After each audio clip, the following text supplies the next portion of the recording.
আসসালামু আলাইকুম রহমতুল্লাহি ওয়া বারাকাতুহু। আমার প্রিয় ভাই এবং বোন, আপনার সময়গুলোকে আপনি নষ্ট করবেন না প্লিজ। আপনার সময়গুলোকে আপনি কাজে লাগান।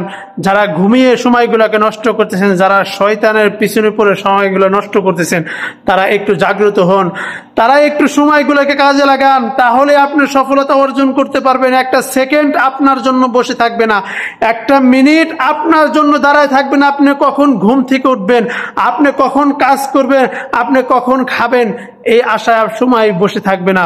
সময়ের গতি ঠিকই সময় চলে যাবে, আপনার কাছ থেকে হায়াত ঠিকই চলে যাচ্ছে। তাহলে কেন আপনি এই সময়গুলো কাজে লাগান না?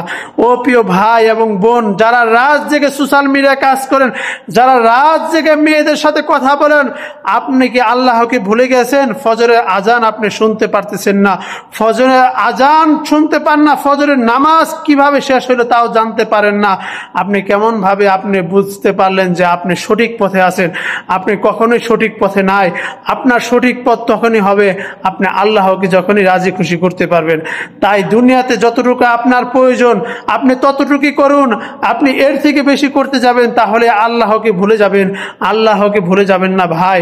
ওই দুনিয়া থেকে, এই দুনিয়া থেকে যখনই চলে যাবেন, আল্লাহ ছাড়া আপনার আর কেউ আপন হবে না।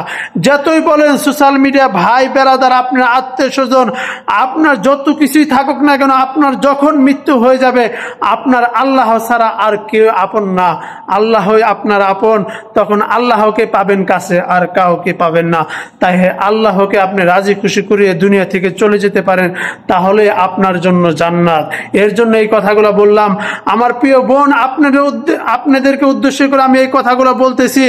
যারা মুখে মাস্ক লাগে, চুলগুলো আগলা করে, যারা মেকআপ করে আপনারা লাইফে আসেন, আর আপনারা যখন লাইভ করেন, আপনার অনেক ভাই এবং বোন যারাই আছেন এরকম লাইভগুলো করেন, আর কিছু ভাই আছেন তারা লাইভগুলো এসে কমেন্ট করেন, আপনাকে অনেক ভালো লাগতেছে, আপনাকে অনেক সুন্দর লাগতেছে, আপনার নাম্বারটা দেন।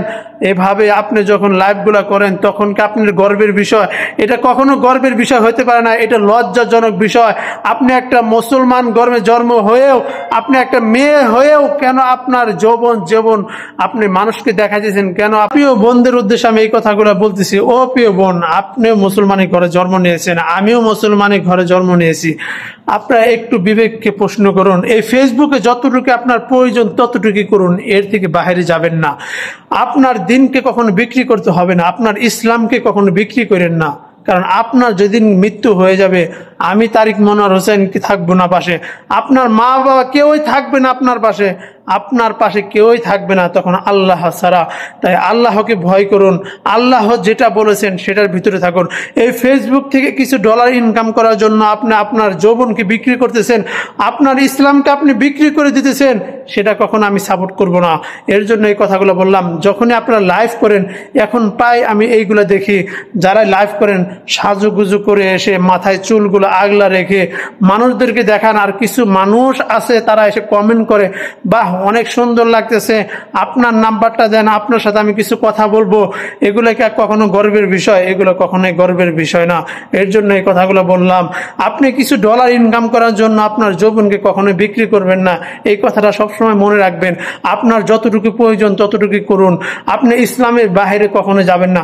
ইসলামের বাহিরে যারাই গেছেন কখনো শান্তি পায় নাই, এই দুনিয়া থেকে কখনো শান্তি পায় নাই, আপনার পরকালে কখনো শান্তি পায় নাই এই ইসলামের বাইরে যারা চলে গেছেন।